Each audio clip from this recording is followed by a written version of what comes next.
Hi, Mallory Jones here. I'm going to give you some feedback from what I learned from chapter 11 and chapter 12. I wrote some notes because this is something that I've been actively working on whenever I am at work, because right now is mid-year conversations. So I really kind of took a lot from effective communication. I thought it was really, really neat that it pointed out, the barriers to communication, like filtering your emotions and everything. And as a manager, I have to filter my emotions about how I really truly feel about that person versus their work performance. So I thought that was cool. And then I'm talking to my shift lead right now and trying to really train her about, it's not what she says, it's how she says it, and it's even included in her body language, because she's a shoot straight from the hip kind of girl, and I'm like, not everybody communicates that way. You have to be able to really play it down and communicate what can be heard, or at least accepted from the masses to each individual person. So I thought that was really neat.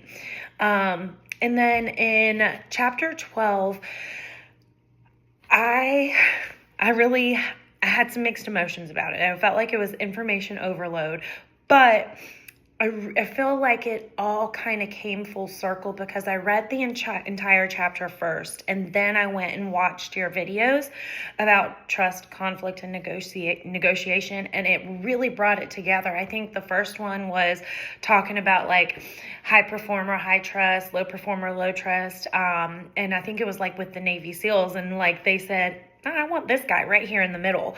And then the second guy was made a reference to the military viewpoint. They view, I'm working with my brothers and sisters. I'm not just working with my coworkers and peers. I think he even said, I'll trust them with my wife, I won't trust them with my girl. And that kind of made me laugh. But, it kind of brought it all home. And so then I reread through some of my slides, and it kind of made it come back full circle for me. But I think the thing that stuck out the most in chapter 12 was the functional conflict and dysfunctional conflict. And I think that when people just hear conflict, they don't think of it into two subgroups. So I really took a lot out of that, thinking that, with a functional, you're generally interested in having a resolution, but a dysfunctional conflict, it's unwilling. You're unwilling to listen to each other. It's no holds bar. You're just staying where you're at. Your feet are planted right there in the sand. So I got a whole bunch out of it. And like I said, those two videos that you posted at the end of chapter 12, top notch. I really enjoyed it. Thank you.